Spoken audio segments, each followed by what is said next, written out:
Hello, everyone, and welcome to Hidden Histories of New Deal Art in Florida. My name is Mary Okin, and I am the Living New Deal, or LND, Assistant Director. If you're new to our organization, we've been around for about 15 years, beginning as a research project in the Geography Department at UC Berkeley and growing into a nonprofit organization of national scope. Our mission is to document, map, teach, and advocate for New Deal history, primarily through our website, www.livingnewdeal.org. Our website shares the largest inventory of New Deal sites to be created, almost 19,000 New Deal sites and counting, which is assembled through generous support of private donors and with the help of ordinary people and researchers all across the country. I'm delighted to share that this year and next, we'll be making major upgrades to our website thanks to a 2025 Digital Humanities Advancement Grant from the National Endowment for the Humanities. As the leader of LND's Advocating for New Deal Art Initiative, or ANDA for short, it has been my great pleasure to meet with members of the New Deal Art Studies community over the last couple of years and to recruit leading scholars to serve as ANDA board advisors and collaborators. Together, LND, with everyone's help, is taking on work at the forefront of new contributions to the field of New Deal art studies, organizing webinars such as tonight's conversation, organizing conference sessions at national scholarly meetings that examine the New Deal art and public work legacy, and creating a special issue of a scholarly journal. Look out for the New Deal themed issue of Source Notes in Art History this spring. Early this month, it was my honor to co-host a scholarly convening at California College of the Arts called Forgotten Federal Art Legacies, PWAP to CETA in San Francisco, which I collaborated on organizing with Dr. Jacqueline Francis, Dean of Humanities and Sciences Division at CCA, one of ANDA's board members, and the author of the epilogue to Ann Calo's most recent book, which you'll be hearing about tonight. This convening was generously supported by the Terra Foundation for American Art and California Humanities and explored the through line between federally funded New Deal art projects of the 1930s and federally funded Comprehensive Employment and Training Act, or CETA, art projects in the 1970s, both of which exponentially expanded opportunities for making and for appreciating art among a wider public and communities and groups historically excluded from the professional art world and its markets. The convening's talks were all recorded and will be made available, like tonight's webinar, through the Living New Deal's YouTube channel and website later this spring. Conversations about the value of understanding and appreciating federally funded art feel especially pressing and urgent now. All of this to say that as we celebrate the 90th anniversary of the Works Progress Administration's federal art project this year and think about the future of government funding for the arts in the 21st century, it is valuable to consider stories of the New Deal that help us understand the nation and also local people and places, including regions whose New Deal art heritage has received less attention than the northeastern seaboard cities and the West Coast. As tonight's speakers will relay, there is a wealth of history of the New Deal in Florida, which was a major center for art production, art education, and community arts during the New Deal era, benefiting from investments in local parks, post offices, schools, and community art centers, and other federally funded public works created under the patronage of the Franklin Delano Roosevelt administration, which for the time that he was in power made the United States the largest of contemporary art in the world. To help us understand the forgotten histories of the New Deal in Florida, I am delighted to welcome two authors who have written and recently published wonderful books about this topic, both of which have taught me so much about the state of Florida and the stakes of New Deal art in the Deep South. Our first author, Keri Watson, is an associate professor of art history at the University of Central Florida and the finance and grant manager for Panorama, Journal of the Association of Historians of American Art. She is the author of 4 books and numerous articles on 19th and 20th century American art. Her research has been recognized and supported by a Fulbright Fellowship and grants from the Andrew W. Mellon Foundation, the National Endowment for the Arts, the National Endowment for the Humanities, and the Terra Foundation for American Art. Florida New Deal Parks and Post Office Murals focuses on the state parks and post offices built in Florida between 1931 and 1946 under the auspices of the Civilian Conservation Corps, Public Works Administration, Civilian Works Administration, Works Progress Administration, and Treasury Section of Painting and Sculpture. Looking at Florida's Depression-era parks and post offices in concert, this book elucidates how the natural and built environments work together to constitute the cultural landscape and provides insights into the role of the federal government in Florida's construction as an exotic and tropical paradise. Our second author, Ann Calo, is Batza Professor of Art History Emerita at Colgate University. During her 25 years at Colgate, she taught courses on modern and contemporary art history, the arts and public policy, and the art of the United States. She also served as chair of the Art and History Department, associate dean of the faculty, and director of the Division of Arts and Humanities.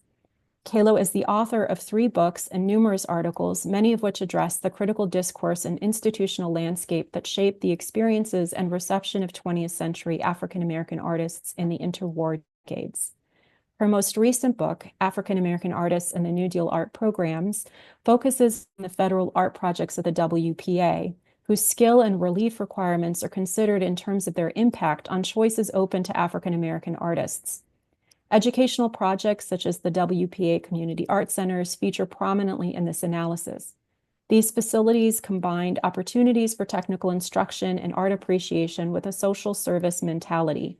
While centers in Harlem and Chicago have long enjoyed public visibility and distinction, Calo expands the discussion to include lesser-known initiatives, particularly in the American South, where strictly enforced conditions of segregation prevailed.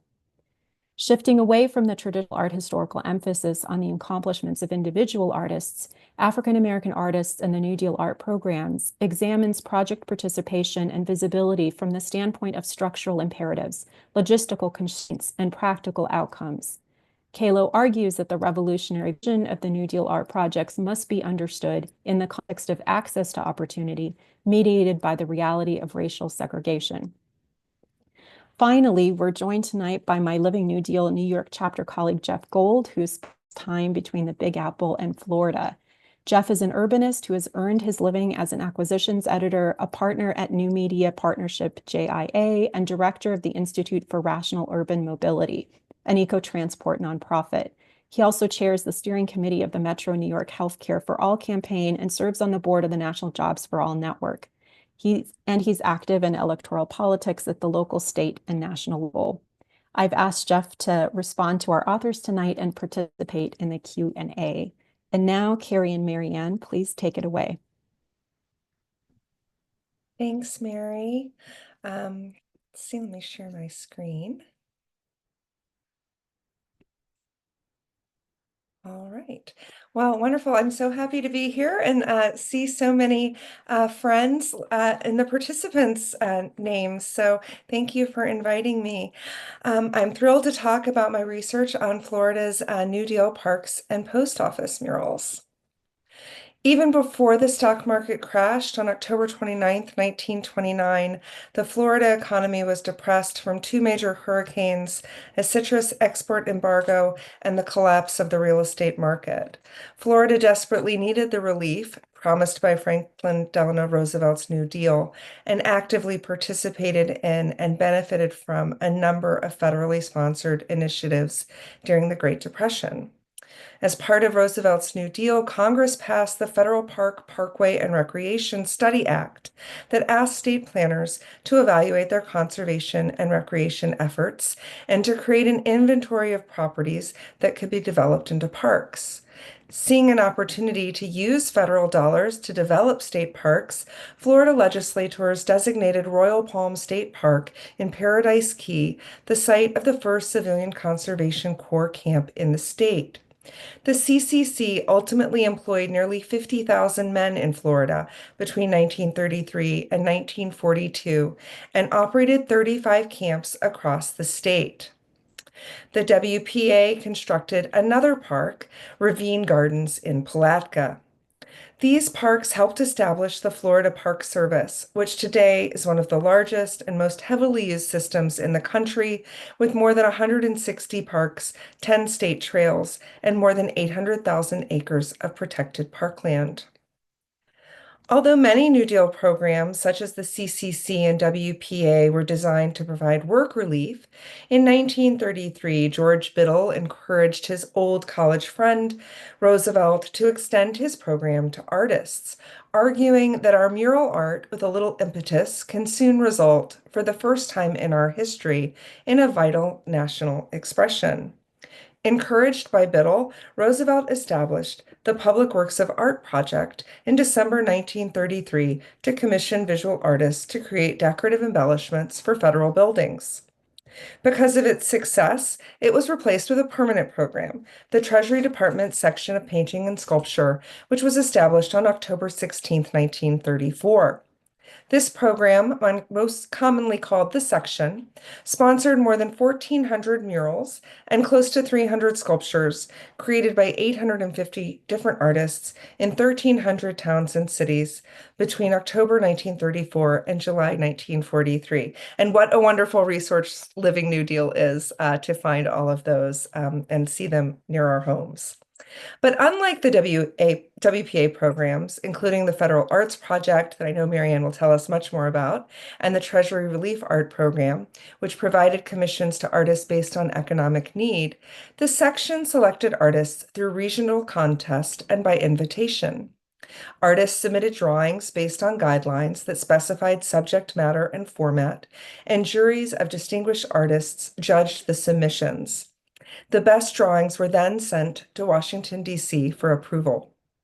Once an artist was selected, the final drawing for the commission had to be accepted by both the national office and a local committee, often comprising the county's postmaster and other civic leaders. Sometimes artists were asked to modify drawings submitted for one part of the country for use in other parts. For instance, a mural design created by Thomas Laughlin for a post office in Maine was adapted for Florida. His original design was featured in the December 1939 issue of Life magazine as part of the 48 states competition.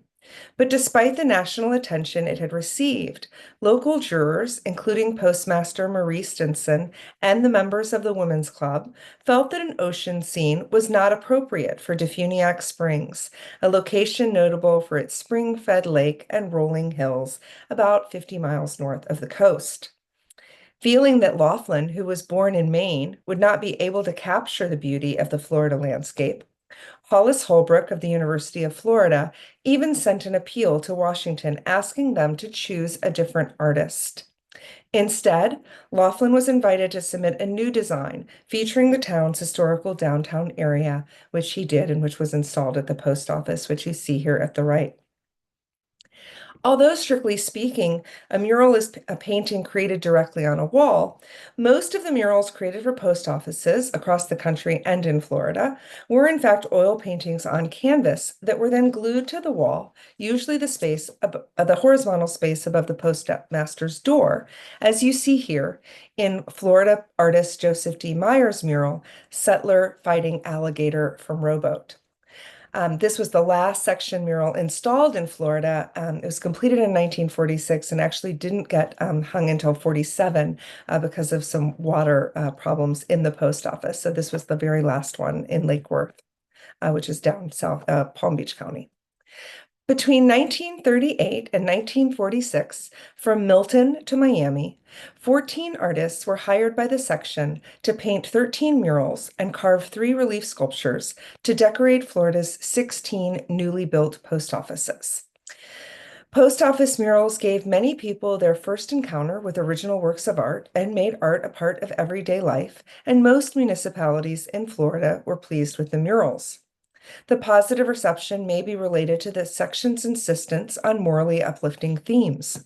The section preferred naturalistic images featuring scenes of regional or historical significance.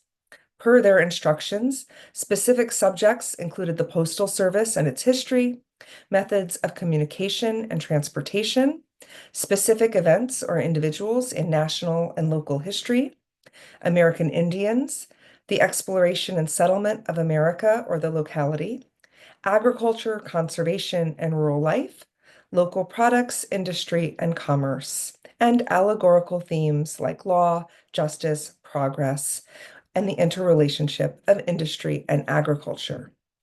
Adherence to the section's guidelines is reflected in Florida's post office murals. For instance, Stephen DeHanis's 6-mural cycle for the West Palm Beach Post Office features James Edward Hamilton, Florida's barefoot mail carrier. Mail service in Florida did not come as far south as Jupiter until 1867, when Star Route number 6451 was established. This route ran from New Smyrna to Key West, with the portion from Jupiter to Miami worked by a beach walker.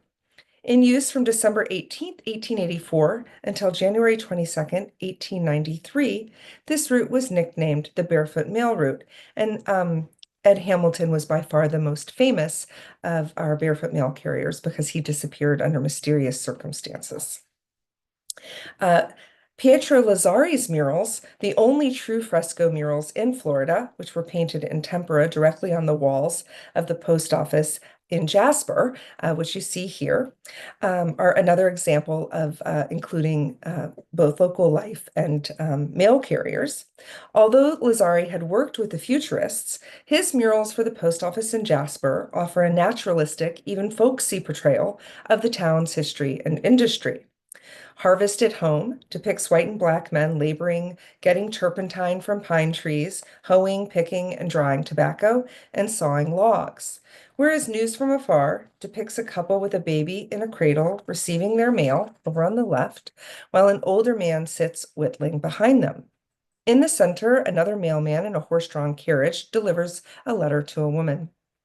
Inspired by stereotypical descriptions of Floridians, such as those published in the New York Times that described, quote, crackers swinging their partners in squares on Saturdays, sometimes in a schoolhouse, sometimes in a rustic pavilion, close quote, Lazzari presents viewers with scenes of an idealized Floridian past. For many, by the late 1930s, the Florida cracker had come to represent a rejection of the commercialized tropical Florida prevalent in the popular media, and Lazzari's mural may be interpreted as offering contemporary audiences a romanticized view of the past that evoked an alternative to the tropical paradise promoted by chambers of commerce, roadside attractions, and Florida Park Service brochures. Several of Florida's post office murals feature historical figures. Here you see Lucille Blanche's mural for the Fort Pierce Post Office, which presents viewers with a detailed, colorful, and charming rendering of Chief Osceola, along with other Seminole men, women, and children, amid palm trees and oak hammocks.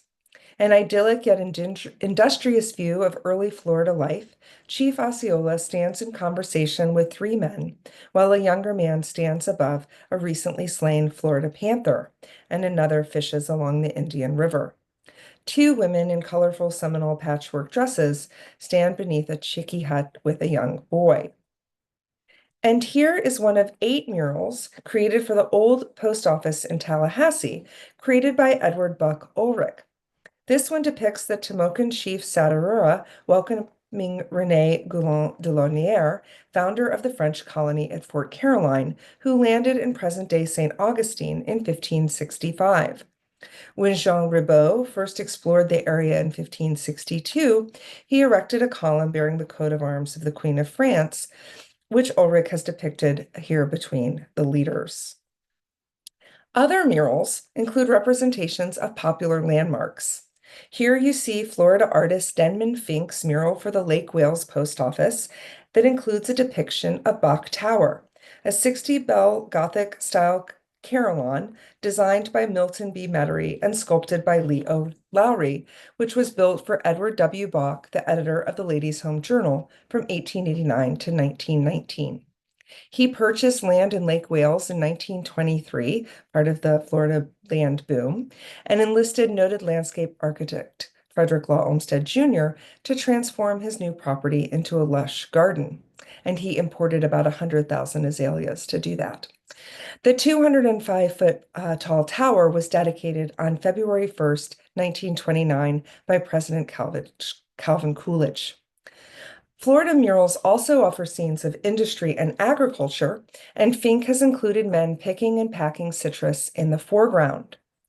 Other important industries in Florida include timber, pulpwood, and cotton, which are depicted in these murals by Sarasota artist George Snow Hill.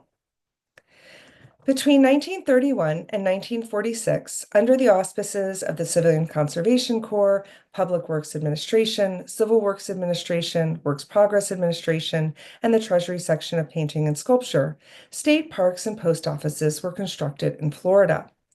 Looking at Florida's Depression-era parks and post offices together demonstrates how the natural and built environments worked together to construct the cultural landscape of Florida. Thank you.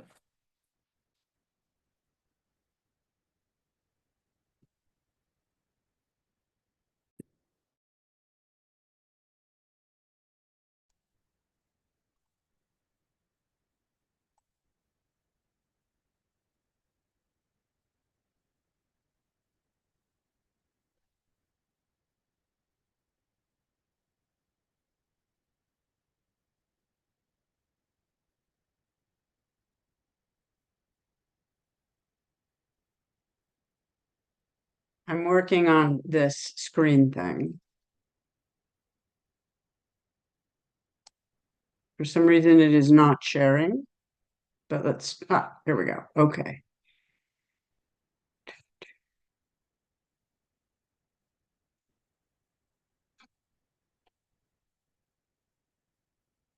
Okay. Thank you. I'm glad to be here. I appreciate Keri's very interesting remarks about the production of art in Florida. I'm going to take you in a completely different direction.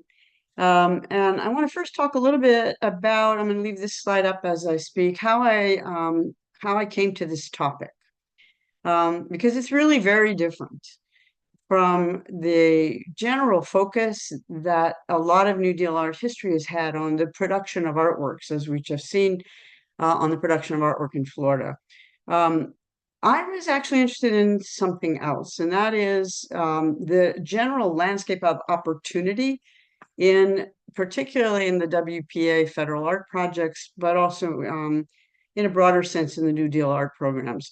My research for the last 20 years has really been on African American artists and mostly on their intersection with institutional opportunities, with opportunities to exhibit, with critical discourse, and that kind of thing. So I was interested really in what was that engagement like for African American artists? And I came to this largely because I had written a book earlier on the critical discourse surrounding African American art in the interwar decades. And all of the literature and even the primary sources point you in a direction which suggests that things change in the 30s. There's a way of talking about work by African American artists in the 20s that gradually, though not profoundly, but very identifiably changes when you get into the 30s. And that has a lot to do with the opportunities presented by these New Deal art programs. I mean, essentially, not only did the art change, but this sense that Black artists as a collective presence were part of a large art scene in the 30s. The 20s, which had been focused more on the Black community, more specifically what we understand to be the Harlem Renaissance, was insular. I mean, it was widely patronized, but it was very much a kind of separatist phenomenon. Whereas when you move into the 30s, you very definitely get a sense that African American artists are understanding themselves as part of America. And that is a decisive and important shift. So the more I read about what was being said about Black artists in the 30s, the more I thought this is a different book. And so it became a different book. As I got into this project, it became very evident to me that logically, most of the research on this has been focused on what artists made. That is, the individual achievements of individual artists. The New Deal, the Living New Deal is an incredible monument to that focus, that there is so much emphasis and so much importance invested in the individual works of art, but I was kind of interested in something else. And that is, what were the extent of the opportunities for Black artists who didn't qualify for those projects that allowed them to receive commissions or to work in their studio and do nothing else? So I've highlighted on the screen here the Educational Services Division of the Federal Art Projects. Now, one of the things we need to remember about the FAP is, first of all, it was part of a larger initiative called Federal One, which wasn't just about supporting artists, visual artists, but also musicians and writers and performing artists. So Federal One was the umbrella organization. The Federal Art Project was the visual art branch of that. And within the visual arts, there was opportunity created for many people that intersected with the art world. So when you look at what are the fine arts projects, the so-called creative projects, those are the ones that involve the production of art. And they were in a kind of privileged class within the federal art projects. Those are the ones everybody wanted to be on, to get the commission to do the work, to be able to work in the studio. That was the most desirable appointment. And they also had a practical and applied arts section. They employed people who did technical research. They employed people who did exhibition planning. My focus has been on the educational services branch because that's where a lot of African-American artists were employed. And as I emphasize in my book, the part of that has to do with the fact that to get on the fine arts creative projects, one had to demonstrate a certain level of professional achievement. These were relief-driven projects, but they were non-discriminatory in principle.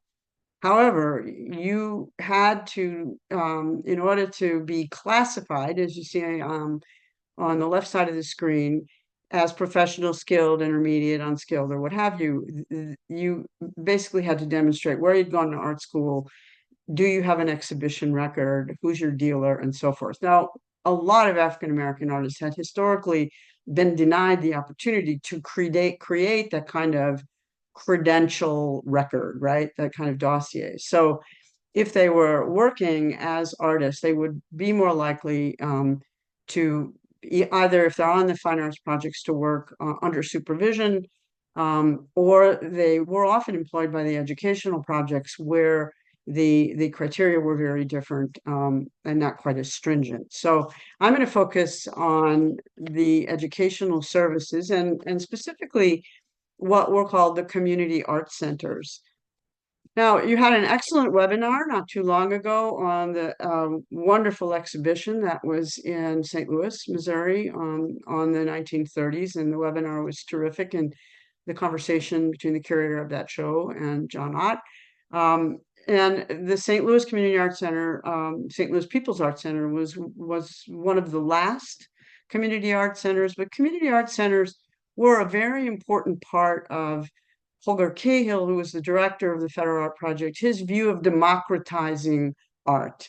So it was in part this notion that we can democratize the arts. It was in part about making art available in the form of post office murals and public art projects where people could see art. But it was also about cultivating interest and making it possible for ordinary people to learn about art and to learn how to do it. So the community art center model was a really important piece of Cahill's vision for this invigoration of the arts through grassroots, cultivating grassroots interest in the arts. And they were set up all over the country. You're looking here at a photograph in Oklahoma City and a poster for one that opened in Iowa. Now, when these art centers were set up, almost immediately, the administrators of the Federal Art Project began to think about how they would reach the African American community. They understood this as something they wanted to do, but something that would also be quite challenging. Now, the most famous community art centers of the community art centers that were developed primarily for African-American communities were those that were set up in cities. So the Harlem Community Arts Center, which you see photographs of here, was probably the best known community arts center that was specifically associated with the African American population. The Southside Community Arts Center in Chicago would have been another one. It was set up a little bit later. The Harlem Community Arts Center achieved a level of fame that was really quite extraordinary. You see Cahill here at the opening of the center, addressing the crowd. There's a classroom. Eleanor Roosevelt came to see it. There were exhibitions there. Very well-known African-American artists were associated with this center. They taught there and they studied there. Even though the Harlem Arts Center, the Harlem Community Arts Center, was the best known of these places, it was also the most anomalous. It had a very high profile because of where it was, and it was entrenched really in a highly developed cultural scene that was already going on in Harlem. But if you look at what was developed for African American communities outside of these major urban areas, it's a very different situation. I was especially interested in how this played out in the South, because, of course, in the South, you're dealing with very strictly enforced conditions of physical segregation. So in Harlem, that might have been a little more fluid environment. A lot of non-Black people went to Harlem to see these exhibitions, and the same was also true in Chicago. So we have Florida. I basically looked at North Carolina, where the first community art centers were set up, and then I became really interested in Florida. Now, I think the main reason I became interested in Florida is that if you look at the literature on the Federal Art Project, the people who ran the educational branch of the Federal Art Project were themselves very excited about what was going on in Florida. They thought they had potentially there a model that could be used across the South. That is a highly complicated and ambitious program with outreach to Black communities across the state. Looking at here's a photograph of and a map of the regions of Florida. Now, the success of the Florida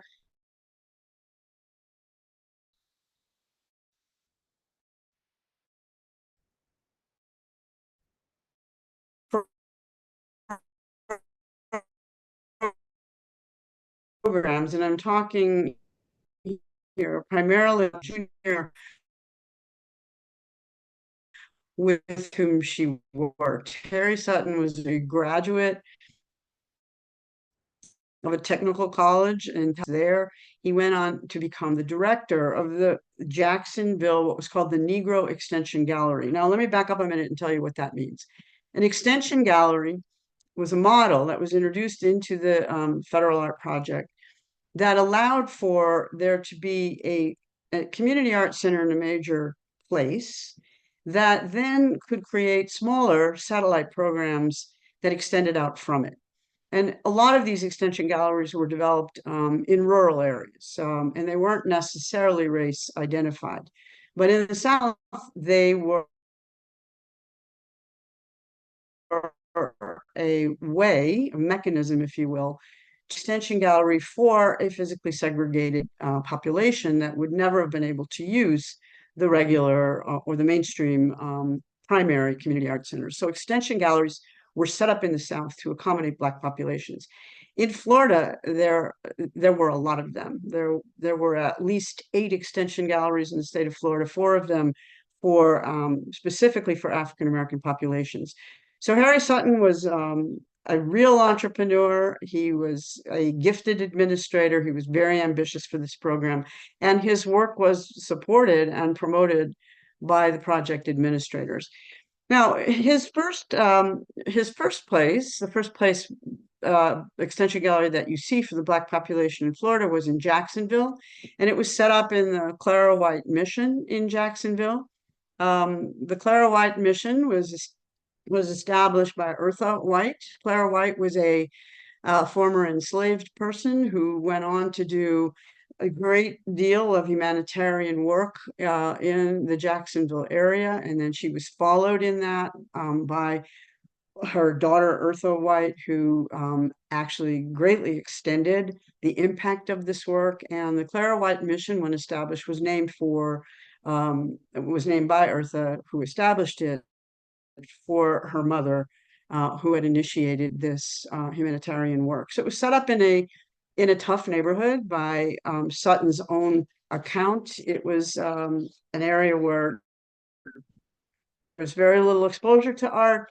There was a lot of crime. He had to deal with cultivating interest in this population that wasn't used to seeing art. And he also had a lot of obstacles just dealing with the safety issues within the community itself. And he did extraordinary work in this facility. Now, the Jacksonville Extension Program was, as I said, very ambitious. There were classes for adults, there were classes for children. He did technical lectures for local college professors and teachers of art, so he could train them essentially in the latest thinking about African American art. He also acted, Sutton, as a consultant throughout the state of Florida, and was facilitated setting up other centers in Miami, for example, in other parts of Florida as well. So he extended the network of his influence by the range of his activities. He also was very well informed about the state of African American art history and one could say, the experiences of African American artists. He read Alain Locke, whose very well-known book, Negro Art, Past and Present, was a kind of primer for educators on the subject of African American art. He followed the shows of the Harmon Foundation. The Harmon Foundation was set up in the 1920s, and it was a philanthropic organization that was set up to promote African American art across the country. It was enormously important as a venue, an early venue for Black artists to show their work. So Sutton seems to have been very closely in touch with both Locke's writing and with the foundation's program. Became very well known, especially for children's art. They were essentially in all of the WPA sponsored children's art shows. Sutton himself had a philosophy of teaching art that was pretty standard for the moment that we're in here. These WPA Federal Art Project teachers were taught not to have they were encouraged not to have the students copy what they did or learn conventional methods of art making, but rather just sort of express what they felt, not be bogged down by the conventions of academic art practice. And he had some very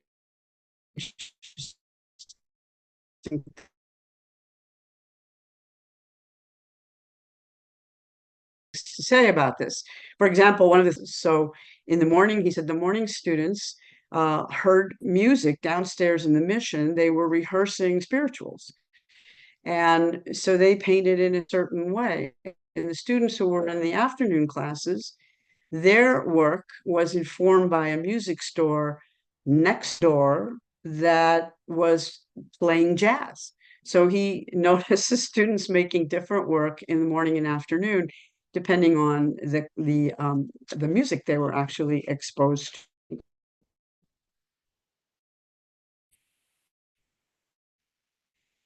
Now, one of the most important things about this, there are two things I want to leave you with here before we. One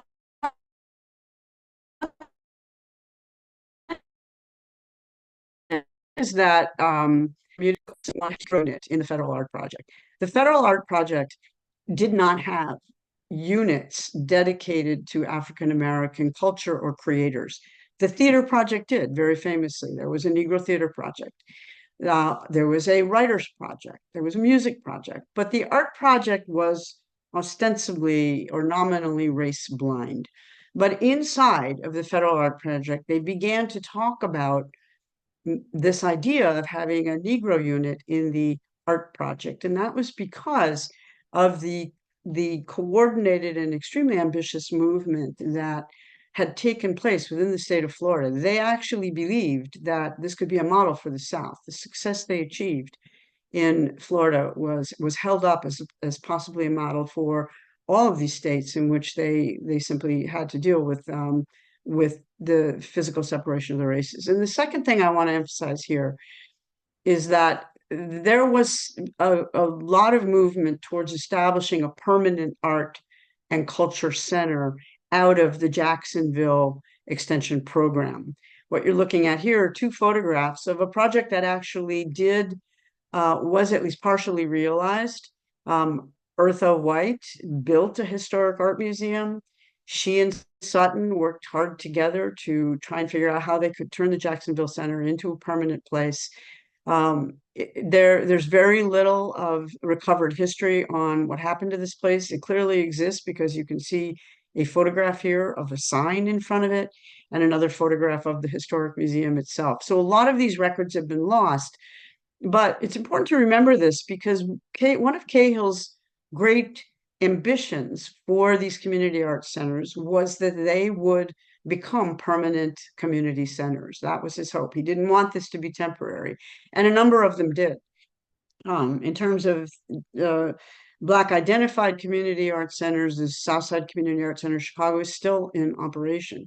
But this was true of a number of museums in the US that actually had their origins in these community arts center projects. So the fact that they went this distance, that is to not only have a successful range of projects, but also to imagine how this could become a permanent historic museum of African American art and culture is really quite extraordinary. And the loss of these records is a huge loss to historians. So I will end with these two lovely pictures that I saw in the Ritz Theater and Art Museum in Jacksonville. As they shared with me, these are actually pictures that were made by students who were in the Jacksonville extension programs, and they were then donated to the museum. So it was a real joy for me to see these works. They had come into the collection by the families of the kids who made these as children and donated them to the museum. Okay, I'll stop there. Thanks for your attention, and I look forward to our conversation. Thank you, Mary Ann, and thank you, Keri. The books were really illuminating, and Florida in the 1930s wasn't the, of course, air-conditioned and populous state it is now. And my first exposure working with institutions like the Wilsonian in Florida, various historical societies, and the wonderful Late Past Imperfect, which was a Florida history center, was about the art of the mosquito. It was about the landscape as people experienced it. Mostly people who were, of course, not native Floridians in the sense. They were either obviously enslaved people brought there, which is the subject in part of the descendants of Mary Ann's wonderful book, and also by implication Keri's. And it's since, of course, become a sort of powerhouse in the world as a populous place. But in this period, one of my questions was about Florida itself as a demonstration model in the South. You mentioned, Mary Ann, that Florida, of all the southern states in that New Deal period, may have been the most active or documented. What were there any demonstration models, derived from the Florida experience that were started to germinate in other parts of the South, or just petered out or never took hold for a variety of reasons? Yeah, I think it was premature and did not actually take hold. When you look at this moment, say in 35, 36, 37, when these community art centers are being established all over the country, the first model is North Carolina. And in North Carolina, they were very driven by the local areas in which they flourished, right? So there might have been one in one part of North Carolina that was very successful and another one that wasn't. That had to do with leadership, with the availability of artists to teach there, and it had to do with a lot of variables. But they all operated kind of independently. What's unique about Florida is that you have this one artist and an art educator who really got into this, and he wanted to expand this model throughout the state. And he had the backing of a quite ambitious state director who wanted to support him in doing this. So I think that it was the combination really of the fact that you had one person who was willing to take responsibility for expanding this extension gallery model, and he just went and did it, right? I mean, he didn't actively run these other programs. One of the interesting models, the aspects of this model is that the community art centers were run by a director, and the extension galleries were also run by that director. So the director who ran the center for the majority population was responsible also for the extension galleries, right? So what he was able to do was to go out into these other places of Florida and work with community art centers that had been already set up, and then facilitate the creation of a separate facility for the Black population. And where he couldn't do that, he encouraged and supported and hired teachers. So some of the activity for the Black population in Florida never became a full-on extension program, but there was a lot of art education for those communities. And he was just an incredible administrator, very, very savvy and very ambitious, and he worked really hard. I don't know. I mean, I can't imagine how much time and effort this must have taken him. I like So the it way never you can. became a model. It never became a model, but they hoped that it would. I like the way you connected the better documented, I'll say, Harlem and even Chicago geographic zones with Florida in your book, which leads me back to Keri's way more than Cook's tour book about Florida, which I also enjoyed, which situated New Deal projects and goals of economic development, services provision, as with some of these incredible post offices I've had the pleasure of being in and seeing some of the murals you document. And it's a great book to take with you in Florida. I really recommend it. I wish I'd had it years ago. And the creation of some incredible parks in what, after all, is a landscape that's pretty incredible, even today, even with all the development and paving. So I was wondering, though, about the exoticism that's represented in some of the murals. I mean, this is a pretty exotic place anyway. I've seen invasive iguanas fall out of trees in quantity during Florida freezes. So it's a pretty interesting place.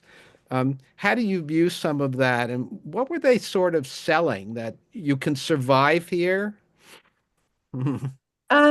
Well, thank you for that question. Yeah, I think it's really interesting the way I think we think of state parks as being these wild places that we go to, right? And they're very constructed and manicured, and especially in Florida, many of them had a golf course that went with it. Ca the Caverns State Park in Mariana, they really saw that as a way to get people to stop kind of there. Mariana is about an hour west of Tallahassee, not on the coast, right? But people driving down who are going to the beach and down on the peninsula, maybe they can get them to stop up there, right, and spend some money and enjoy the landscape. But to all of the work that the CCC went into making these places where you would want to stop and not be get malaria from mosquitoes or get bit by a snake or want to see beautiful flowers like the WPA one in Palatka, that they pretty much ripped out everything native and just brought in a bunch of azaleas and even have a festival, right? And so it was, yes, this notion that it was exotic and tropical and wild, but also safe, right? That nothing horrible would happen to you while you were here. You would not get attacked by one of those alligators. You could feed it with some saltine crackers instead, right? That would be kind of an attraction you might go to. And so you see the alligators in the mural that I showed of the West Palm Beach mailman, right? They're in the foreground and he's in the background, just kind of rowing his boat, um, getting by, or the man wrestling the alligator with the dog that's kind of menacing off the side of the boat that I showed at the beginning. They do. There are invasive species included in some of the murals, right, that look very kind of tropical and were not native, but all of it giving an idea of what Florida is. So whether it's the parks or the post office murals, an attraction for people to come to. And yeah, you're certainly correct that we have Florida's unusual, right? The dichotomy of this kind of natural and very much constructed, which is not new, right? It's really not new. Famously, just recently, we had a big debate going on in Florida about putting a golf course and a pickleball court at Jonathan Dickinson Park in South Florida. And I just, a little bit chuckled because, in the 30s, they were making a Confederate plantation home, a bed and breakfast at one of the state parks, and they were having a golf course and other amusements at other state parks. So it's as old as the state park system, right, to have the recreations included. So thank you for And that. we have some questions I want to let people in, but Marianne, I was thinking also about setting up these programs from scratch in that period in a state that did not have 23 million people in it, with a very low standard of living and an even lower standard of living, tragically, for African American residents. To create that program, the sort of I think it's underappreciated now. One of the things I like about your book is what went into setting that up. The sort of almost force of will in some of those places, including some rural parts of Florida. It wasn't that urbanized a state. The Panhandle had a good chunk of the population in those pre-air conditioning days. And I guess my question is, why isn't it more appreciated now? I'm glad you wrote the book. And how much of a legacy do you think it left for subsequent populations of African American artists who had to prove themselves, as you said? Well, that's a great question. It's a complicated one.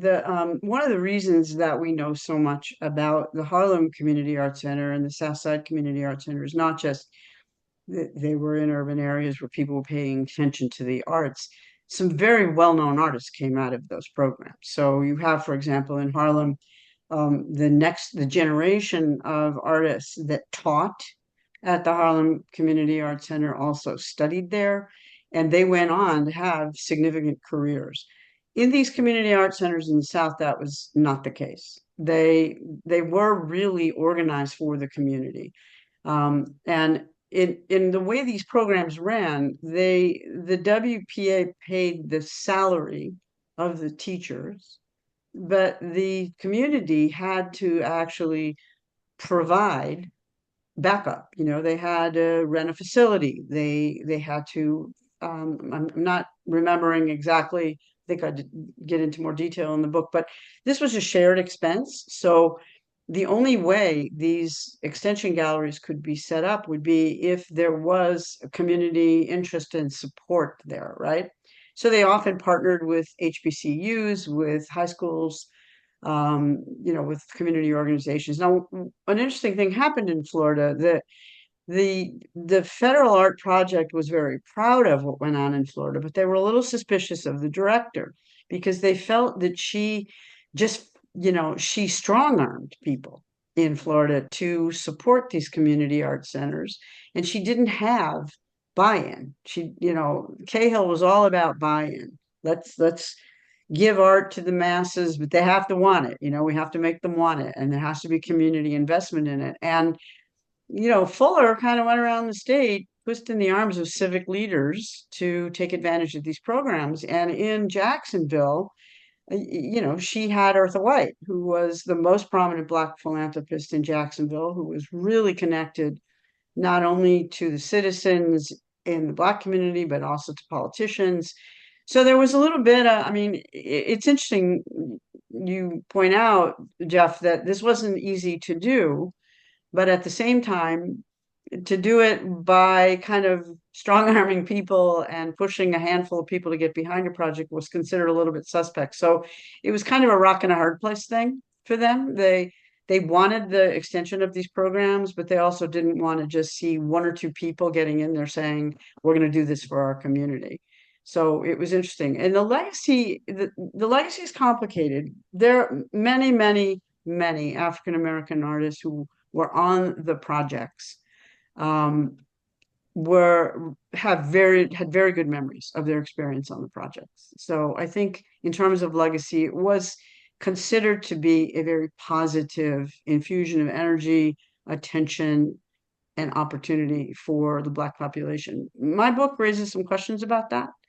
In that it's too complicated to get into here, but I'm not. I feel like it's a more complicated story than that, because it was a very positive experience on some levels, but there was a lot of denial of opportunity on other levels.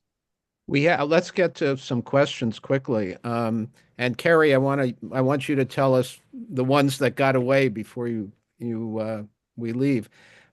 Amy asks, how much opportunity was given to the public in Florida to comment on these proposed art projects and installations and community art projects? Well, from the post office mural point of view, that, the local postmaster and the women's groups, civic groups, all got kind of some say, and there was a lot of back and forth. People would give feedback and changes would be made. Sometimes artists would be changed, or at least, they would make a mural, as in the example I gave, that was more what they were looking for.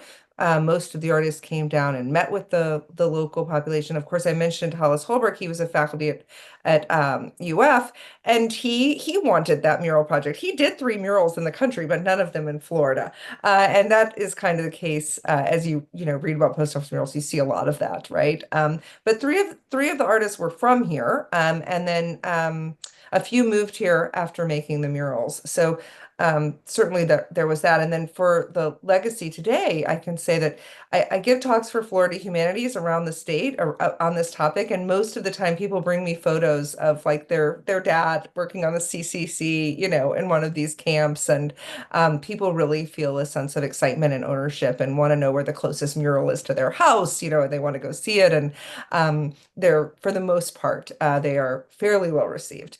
But Marianne, go ahead. I don't know if you have anything to add to that. No, I actually don't. And in fact, I have another question from a wonderful historian and curator, Deborah Gardner of Roosevelt House. Did the Memphis, Tennessee Community Arts Center, Mary, have an influence? The director, Mr. Vertus Hayes, had been involved in the Harlem Hospital murals, which Living right. New Deal has conducted tours of and will again if you're in New York City. So this is the Lemoyne Community Arts Center. This is a huge success story, and there's a great article on it by a historian who teaches at one of the colleges in that area, and I can certainly share the link to that. Her name's Ernestine Jenkins. That worked out. So Vertus Hayes was a well-known artist in New York. He went down there to teach. There was a lot of buy-in in the community, and he eventually went on to establish an art department. And that was a win-win situation. He had a permanent impact on that community, because he was able to parlay this model of a community arts center into a long-lasting program for the training of artists. So I think that that art center is really, it's sort of in between the model of the Harlem Community Arts Center and the Jacksonville Extension Gallery. You have this Lemoyne Center in the middle. It was a very successful project, and there's a very, very good work that's been done on it. These books, and on our title, had Florida in the title, but these books are both about an important national story that's au courant to this day, because we're still debating the role of the public sector in art. We're still debating post offices and such. And I highly recommend them. Marianne's book is available from Penn State University Press. Keri's book is available from History Press. It's on our website. This is Living New Deal. Our art historian and curator, Mary Okin, we thank very much, and Elizabeth Huff, our technical and outreach and Earth director, I'll call her. She makes everything happen. Our next I've two got a couple. webinars. Oh, sorry, Mary. Oh, Jeff, I have a couple other questions and Oh, then I'm our next sorry. two webinars, if that's okay. I wanted to, so thank you both so much.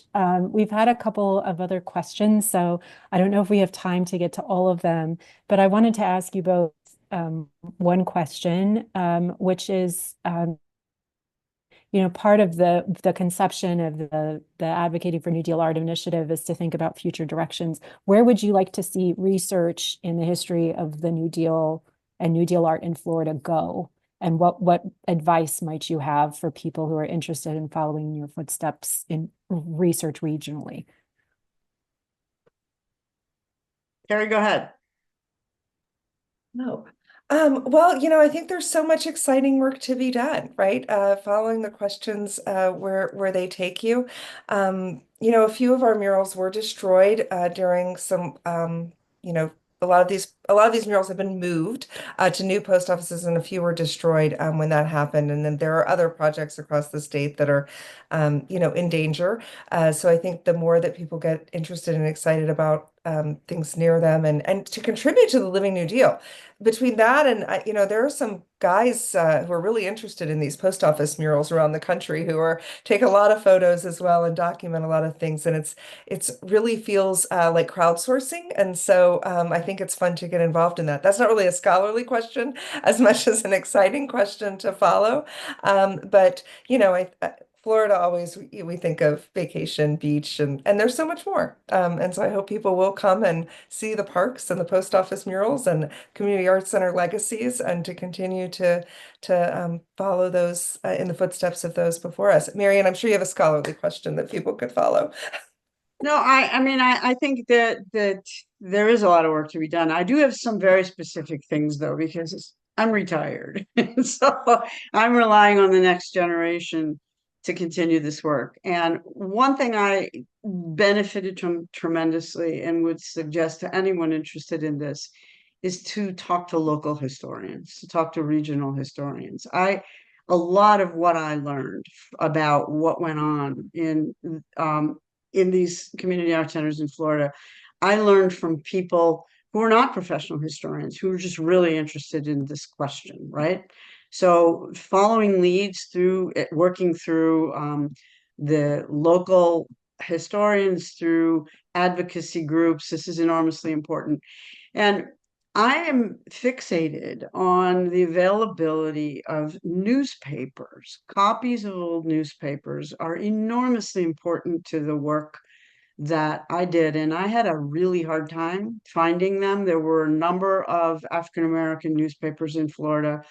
I tried through many channels to get my hands on back issues to see whether they tracked the activities of the community art centers. And I wasn't able to do that. And one of the things that Fuller says, the director of the FAP in Florida, to the central administration, is that the mainstream newspapers refused to cover these activities that were being undertaken for the Black population. So there's not much of a record in mainstream or majority population newspapers, but there must be, I'm convinced, in the African American newspapers. So my sense goes to future research that will really try and measure the impact and the visibility of these community arts center activities through how they were covered by newspapers. I think that's enormously important.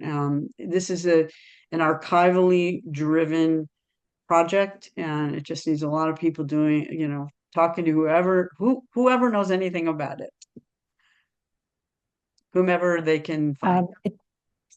Yeah, it's definitely a community. It was a community in the 30s, and it's a community now to think about recovering.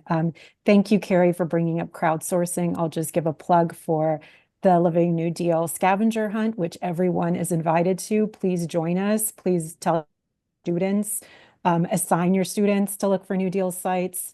Tell your friends, tell your family, whoever can contribute. And, especially now, it's great to document and photograph these sites so that we have memories and documentation of them. It's really exciting, Keri, to hear that people come up to you with CCC family photos and kind of remember together what all of this means and can mean for the future.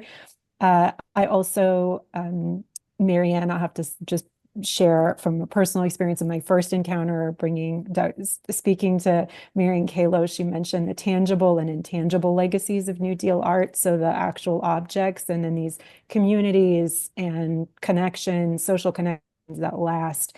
And one of the things that the work for me has brought up is seeing these networks and how much impact they have over the generations. So I mentioned at the top of the hour the connections between the New Deal and CETA in the 70s, and these studying and thinking about these artist networks regionally and nationally is so important for understanding American art and the types of things that are not about selling objects, but about community. So I'll let Jeff announce our upcoming webinars. I'll say thank you to both of our authors and mention something at the very end. So Jeff, take it away for letting folks know about the next things coming up for us on the webinars. And thank you, Mary and Elizabeth. The next webinar will be Tuesday, May 6th, 8 p.m. Eastern, 5 p.m. Pacific. It's called The Next Crash, ? It's sponsored by the New York City chapter of the Living New Deal. It's with Diana B. Henriquez, who's a distinguished financial journalist many of us have read for years. She wrote Taming the Street, The Old Guard, The New Deal, and FDR's Right to Regulate American Capitalism. And that was a Living New Deal finalist for Book of the Year. We give a Living New Deal book award every year. Thank you to our guests. And I know there are millions of more native-born Floridians now. Florida has been an ingathering place for people from all over the United States and the world in the last 50 years who are getting increasingly interested in this history and generally in the history of what begat that landscape. And I appreciate Mary Ann for making links from the rest of the country and Keri for document this on the ground so I have something to give people down there. livingnewdeal.org. The books and the links are up there. And this is recorded, as Mary announced, for later broadcast or viewing at your leisure. Thank you all very, very much. Thank you. And I'll just say, feel free to get in touch with us. If you work on New Deal art, if you're interested in New Deal art, feel free to reach out, connect with us. And I'll just say one more time, thank you so much to all our donors. We are primarily a donor-funded organization, and we're able to provide reprogramming and an open access resource because of their support.